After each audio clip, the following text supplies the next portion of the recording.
우리가 예수님의 생애에 대해서 기록한 소위 복음서, 마태복음, 마가복음, 누가복음, 요한복음을 읽으면 예수님에 대해서 아주 두드러진 특징을 보게 됩니다. 그것은 바로 예수님의 기도입니다. 예수님은 기도를 참 많이 하셨습니다.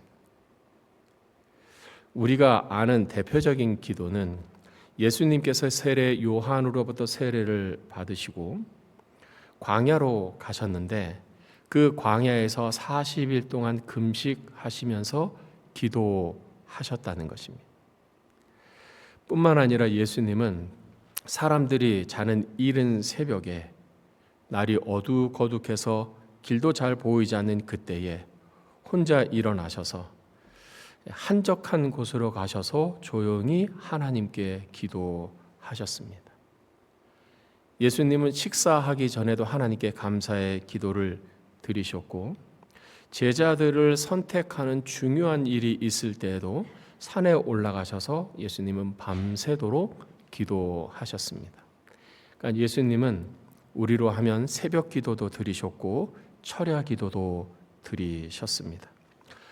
악한 종교 지도자들에게 잡혀가시기 전에도 잡혀가실 것을 아시고 겟세마네 동산에서 예수님은 기도하셨습니다.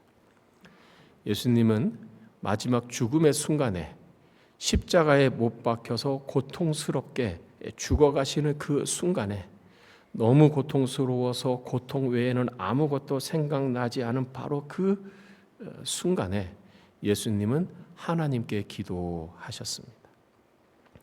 예수님의 삶을 한마디로 말하면 기도의 삶이었다. 예수님의 기도와 우리의 기도를 볼 때 우리는 이런 결론을 내릴 수 있습니다. 기도에 있어서 만족할 만한 양은 없다. 이 정도 기도했으면 됐지라고 만족해 할 만한 기도의 시간은 없다. 우리는 계속해서 기도해야 하고 기도 가운데 살아야 하고 그래서 우리의 삶은 기도하는 삶이 되어야 한다. 기도하는 삶을 사셨던 예수님께서 오늘 본문에 기도를 하십니다. 이 요한복음 17장은 특별히 예수님의 대제사장적 기도라고 하는 기도입니다. 예수님이 세 가지 직분으로 사역을 하셨는데 왕의 직분, 선지자의 직분, 제사장의 직분, 대제사장의 직분, 이 세 직분으로 예수님은 사역을 하셨습니다. 왕으로서 권세를 행하셔서 병을 쫓아내시고 귀신을 쫓아내시고 선지자로서 하나님의 말씀을 복음을 전하시고 대제사장으로서 십자가에 못 박혀 죽으시는 화의 화목제물이 되시는 이 세 가지 직분을 하셨는데 오늘 말씀은 기도는 예수님께서 대제사장으로서 하나님 앞에 올려드리는 기도를 한 것입니다. 그러니까 이 기도는 예수님이 십자가에 못 박히시기 전날 밤 예수님이 금요일 날 십자가에 못 박혀 죽으셨으니 그 전날 밤의 목요일에 특별히 최후의 만찬이라고 하는 제자들과 마지막 식사를 하시고 또 제자들의 발을 씻기는 소위 세족식을 행하시고 그 후에 하나님께 기도드린 것입니다. 우리는 오늘 말씀에서 예수님에 대해 두 가지를 봅니다. 첫 번째는 예수님의 기도입니다. 1절에 보시면 예수께서 이 말씀을 하시고 이 말씀을 앞에 있는 16장의 말씀입니다. 이 말씀을 하시고 눈을 들어 하늘을 우러러 이르시되 아버지여. 그러니까 예수님의 기도 모습은 첫째 예수님은 눈을 들어 하늘을 우러러 보시고 기도하셨다. 그러니까 예수님의 기도와 우리가 일반적으로 드리는 기도가 다르다는 것을 알 수 있습니다. 우리는 눈을 감고 고개를 숙이고 손을 모으고 기도합니다. 그런데 예수님은 눈을 들어서 눈을 뜨고 하늘을 우러러 보시고 기도하셨다라는 것입니다. 성경을 보면 예수님이 이때만 이렇게 기도하신 것이 아니라 예수님은 기도하실 때 눈을 떠서 하늘을 우러러보시고 기도하시는 몇 장면이 있습니다. 예수님께서 물고기 두 마리와 보리떡 5개로 5천 명이나 되는 그 많은 사람들을 먹이시는 기적을 행하셨을 때 예수님께서 눈을 들어서 하늘을 우러러보시고 축사 감사기도 하셨다. 뿐만 아니라 죽은 나사로를 살리실 때 그 나사로의 무덤 앞에서 하늘을 우러러보시고 기도하셨다. 그러니까 이것은 유대인의 기도의 방법입니다. 우리는 집중하기 위해서 눈을 감고 손을 모으고 경외의 표시로 고개를 숙이고 기도합니다. 그러니까 예수님이 이렇게 기도하셨다. 그러니까 예수님이 눈을 떠서 하늘을 우러러보시고 기도하셨다는 것은 하나님은 하늘에 계시기 때문에 하나님을 향하여 기도했다라는 것입니다. 우리는 예수님의 이 기도 모습을 통해서 우리는 어디서든지 기도할 수 있는 것을 배웁니다. 우리는 눈을 뜨면서 기도할 수 있습니다. 눈을 떠야만 하는 상황에서도 기도할 수 있습니다. 우리는 운전을 하면서도 기도할 수 있습니다. 길을 걸으면서 또는 산책하면서 우리 기도할 수 있습니다. 직장에서 일을 하면서 기도할 수 있고 가정에서 일을 하면서 우리는 기도할 수 있습니다. 어디서나 어떠한 상황 속에서도 우리는 기도할 수 있다라는 것입니다. 두 번째, 예수님의 기도입니다. 예수님의 기도의 첫 마디는 무엇인가? 하늘을 우러러 이르시되 아버지여, 아버지여. 예수님이 우리에게 가르쳐 주신 기도는 너희는 하나님께 기도하는데 하나님을 아버지라고 부르며 기도해라. 한 번은 제자들이 예수님께 묻습니다. 예수님, 우리도 기도를 해야 하는데 어떻게 기도해야 하는지 기도를 좀 가르쳐 주십시오. 예수님이 제자들에게 기도를 가르쳐 주십니다. 너희는 이렇게 기도하라. 하늘에 계신 우리 아버지요. 아버지요. 하나님을 향하여 아버지라고 부르며 기도하라는 것입니다. 여러분은 기도할 때 어떻게 기도문을 시작하십니까? 여러분의 기도의 첫 마디는 무엇입니까? 아버지여 라고 기도할 수 있기를 바랍니다. 아버지는 어떤 분입니까? 아버지는 자녀에게 언제든지 도움을 주기 위해 기다리시는 분.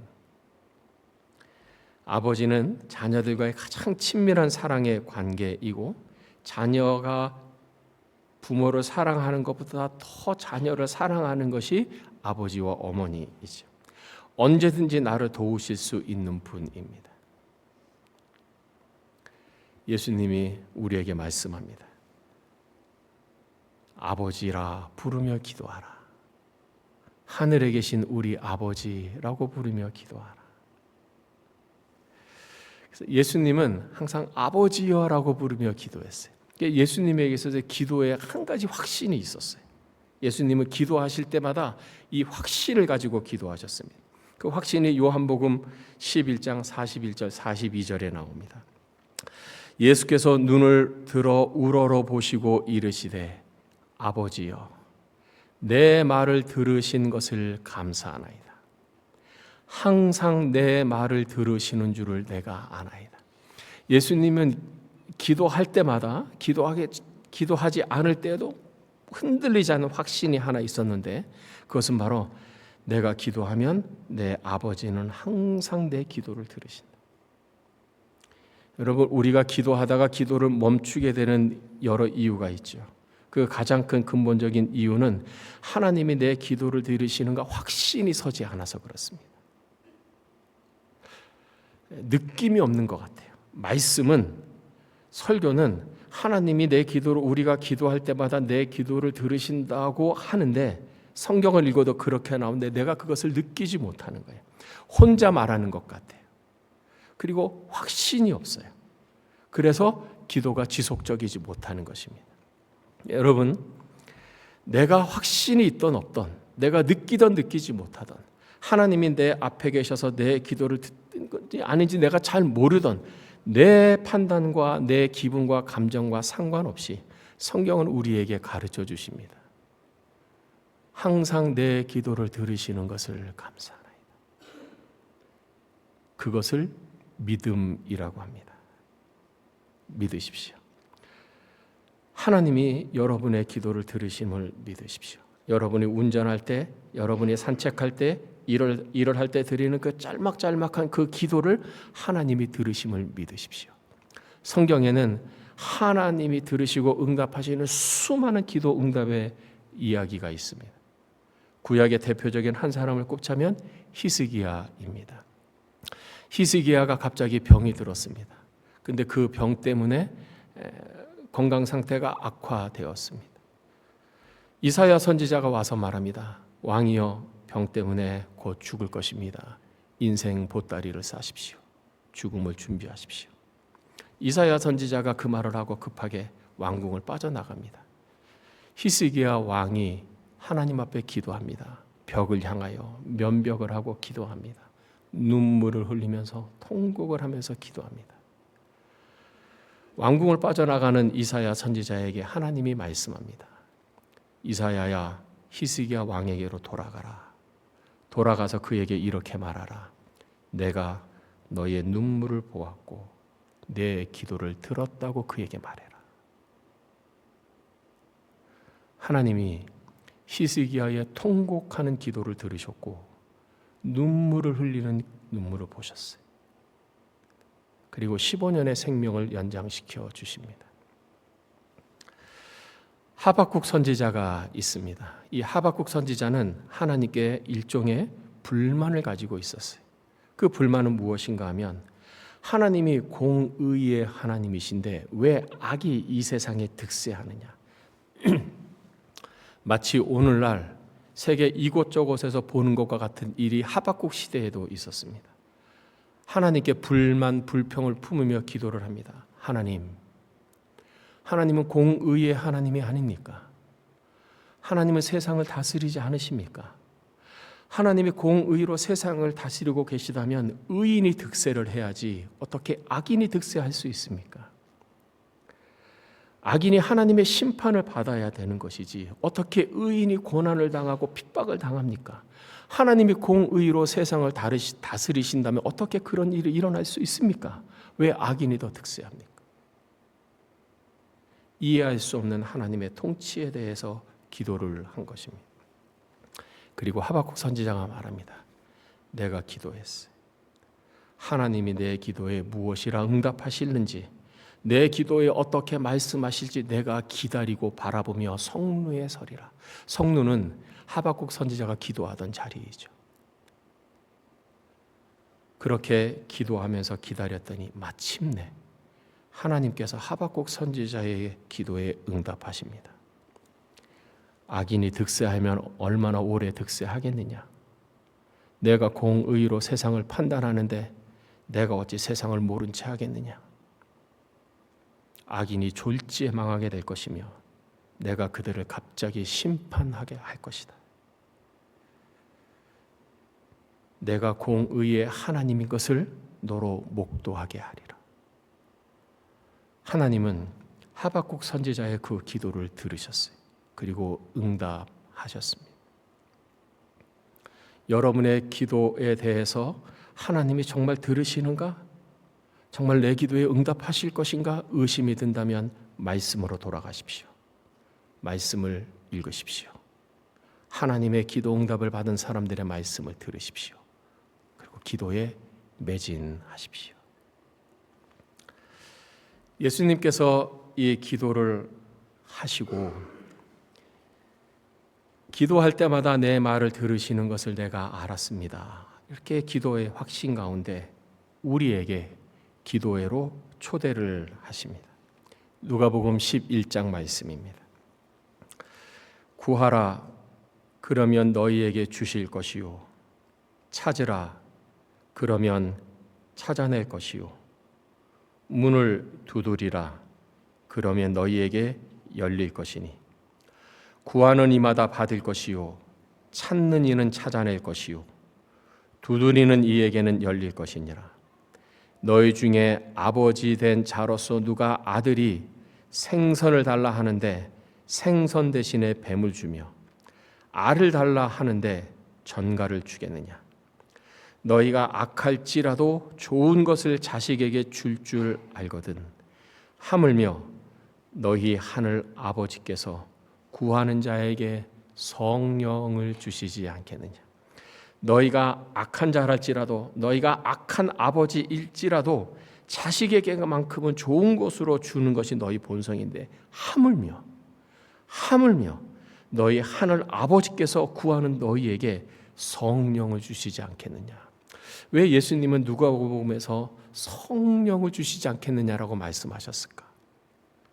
하나님이 주실 수 있는 은혜 가운데 최고의 은혜, 하나님이 주실 수 있는 선물 가운데 최고의 선물은 성령이기 때문입니다.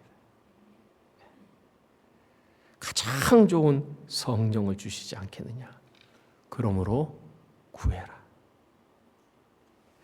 여러분, 기도의 목적이 무엇입니까? 기도의 목적은 받는 것입니다. 하나님께서 주시고 내가 받는 것, 그것이 기도의 목적입니다. 너희가 얻지 못함은, 받지 못함은 구하지 아니하기 때문이요. 언제까지 기도해야 됩니까? 하나님께서 주실 때까지, 하나님께서 말씀하실 때까지, yes, no, or wait, 말씀하실 때까지, 응답하실 때까지 기도하는 것입니다.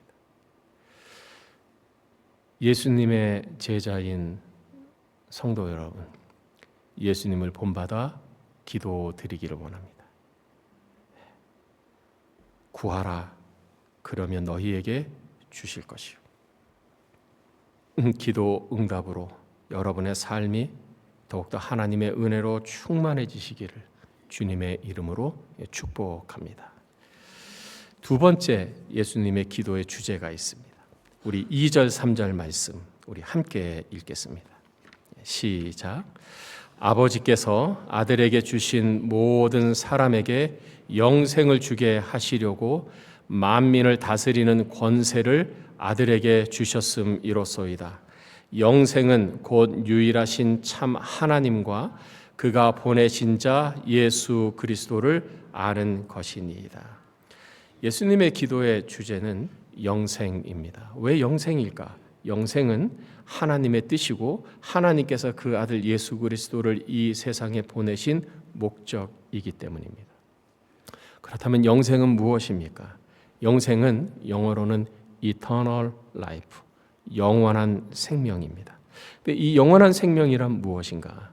영원한 생명이란 영원하신 하나님께서 주시는 생명입니다. 풀은 마르고 꽃은 시듭니다. 우리 사람은 죽습니다.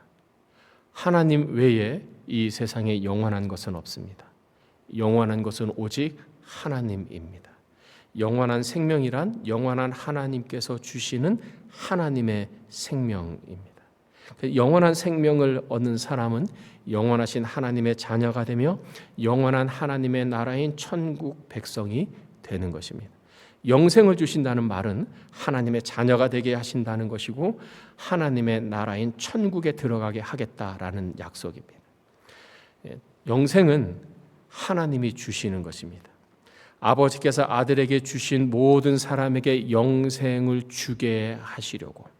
이 말은 영원한 생명은 하나님께로부터 우리에게 오는 것이지 우리가 만들어낼 수 있는 것이 아니라는 것입니다. 우리 인간이 노력해서 가질 수 있는 것이 아닙니다. 영생은 돈으로 살 수 있는 것이 아닙니다. 영생은 우리의 선행으로 보상받을 수 있는 것이 아닙니다.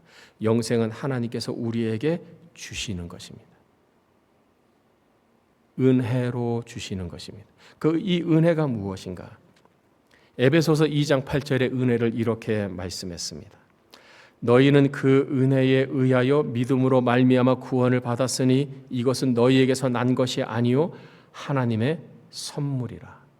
너희의 행위에서 난 것이 아니니 너희의 선한 행위나 너희의 의로운 행위에서 난 것이 아니니 너희의 구제에서 난 것이 아니니 너희의 종교적 열심에서 난 것이 아니니 이는 누구든지 자랑하지 못하게 함이라. 구원은 영생인데 이 구원의 선물 영생은 하나님의 은혜로 받는 것이고 이 하나님의 은혜는 하나님의 선물인 것입니다. 선물은 잘해서 주는 것이 아니라 그냥 주는 것이죠. 공짜로 주는 것이죠. 영생은 하나님께서 우리에게 공짜로 주시는 선물입니다. 그렇다면 하나님은 어떤 사람에게 이 영생의 선물을 주시는가? 어떤 사람이 이 영생의 선물을 받는가? 3절, 영생은 곧 유일하신 참 하나님과 그가 보내신 자 예수 그리스도를 아는 것이다. 하나님을 알고 예수 그리스도를 아는 사람, 알려고 하는 사람에게 하나님은 영생을 선물로 주십니다. 무엇을 아는가? 첫째, 하나님을 아는 사람. 둘째, 예수님을 아는 사람. 하나님을 아는데 하나님을 가리키는 형용사가 두 개가 붙습니다. 첫 번째, 유일하신 하나님. 두 번째, 참 하나님. 하나님이 유일하신 하나님이시고 참된 하나님이신 것을 아는 사람, 알아가는 사람. 유일하신 하나님이라는 말뜻은 무엇일까? 하나님이 이 세상을 창조하신 유일한 창조주 하나님이십니다. 그러하기 때문에 세상을 만드셨기 때문에 이 세상을 다스리시고 통치하시는 하나님, 사람들의 모든 형편을 잘 아시기 때문에 사람들을 구원하신 하나님, 온 세상을 창조하셨기 때문에 언젠가는 이 온 세상을 심판하시는 하나님, 유일하신 하나님. 두 번째, 참이신 하나님. 참이라는 것은 알레세이아, 진실하다, 진리라라는 말입니다. 하나님은 거짓이 없으시고 죄악이 없으신 하나님. 하나님은 진리이시고 거룩하시고 완전한 선과 완전한 의로우신 하나님. 하나님이 이런 분이심을 알아가는 것입니다. 두 번째, 예수 그리스도를 아는 자입니다. 근데 예수 그리스도는 어떤 분입니까? 그가 보내신 자 예수 그리스도. 예수님은 하나님이 보내신 자. 사도 요한이 요한복음 20장에 기록한 것처럼 하나님께서 이 세상을 구원하고 영생을 주시기 위해서 보내신 하나님의 아들이심을 아는 것. 그렇다면 두 번째, 안다는 뜻은 무엇인가? 이 안다는 뜻에는 지식인데 두 가지 지식이 있습니다. 첫 번째는 간접적인 지식입니다. 내가 책을 읽어서 간접적으로 아는 경우, 경험한 사람, 다른 사람의 말을 들어서 내가 아는 경우, 이건 간접적인 지식, 간접적인 암이지요. 반면에 직접적인 지식, 직접적인 암이 있습니다. 즉 체험적인 지식인 거죠. 내가 책을 읽었는데 그 책을 통해서 알 뿐만 아니라 그것이 내가 직접 내 삶에서, 내 인생에서 경험을 하는 것입니다. 그 이전에는 다른 사람이 말을 해서 내가 알았는데 내가 직접 체험해서 아는 것입니다. 요한복음 4장에 나오는 수가성의 여인의 이야기입니다. 예수님께서 사마리아의 수가성이라고 하는 성에 가셨습니다. 우물가에 툴썩 주저앉으셨습니다. 너무 피곤하셨기 때문이죠. 그때 사람들의 낯을 피해서 한 여인이 물을 기르러 옵니다. 예수님께서 그 여인과 이야기를 하면서 이 여인의 마음을 열고 여인이 예수님을 믿게 만듭니다. 이 여인이 예수님과 대화를 통해서 예수님이 하나님의 아들이고 메시아이고 그리스도임을 그가 체험하게 되었습니다. 너무너무 기뻤습니다. 이 기쁜 사실을 자기 혼자만 알기에는 너무 아까워서 물동이를 내려놔 놓고 마을 사람들에게 뛰어갑니다. 말합니다. 내가 메시아를 만났다. 내가 그리스도를 만났다.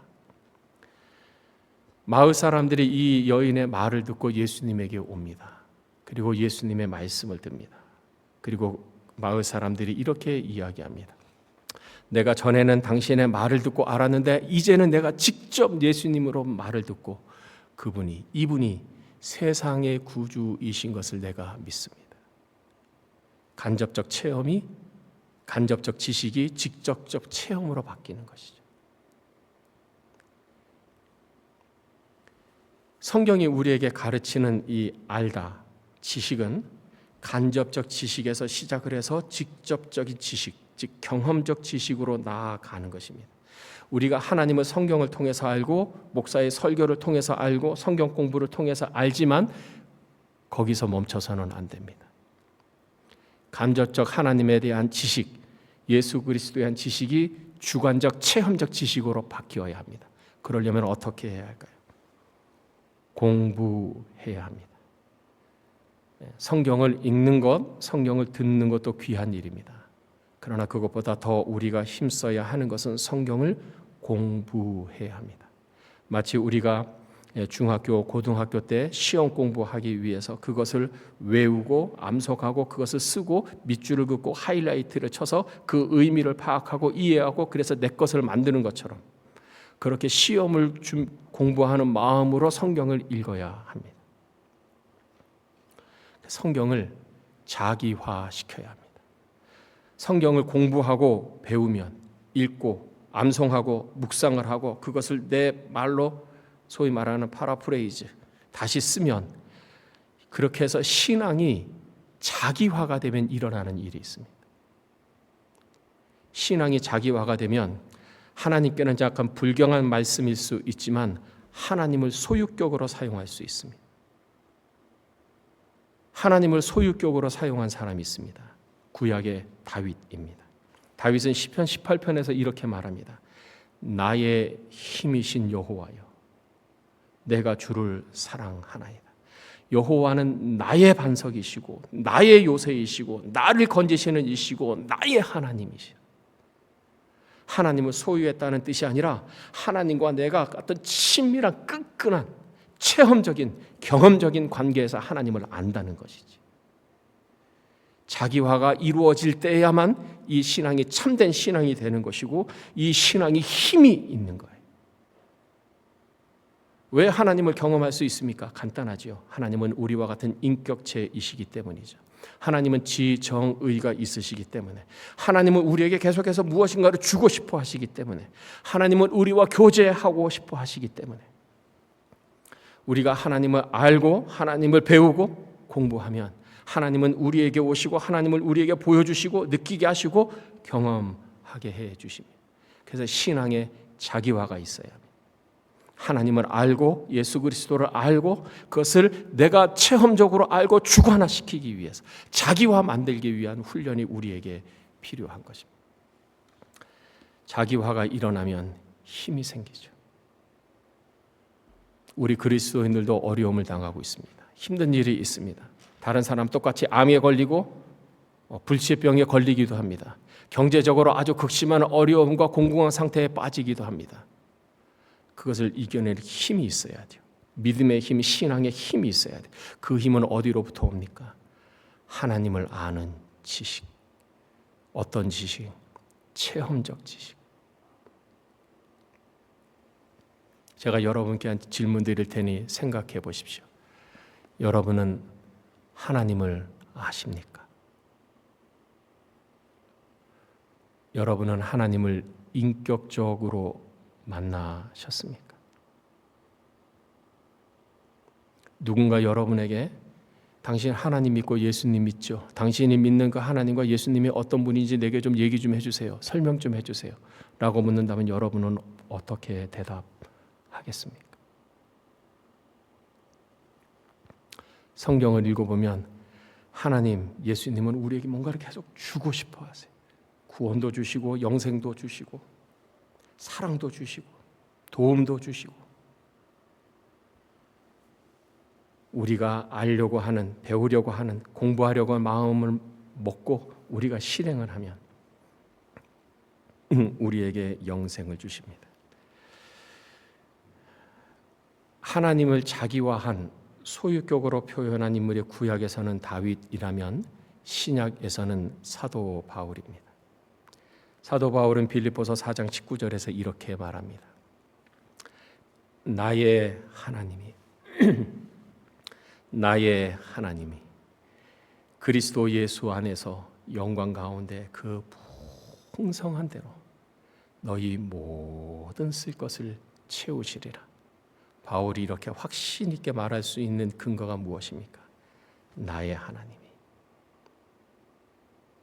나를 사랑하신 하나님, 나를 구원하신 하나님, 내게 영생을 주신 하나님, 나를 돌보시고 내 인생을 책임지시는 나의 하나님이. 우리가 찬양을 불렀습니다.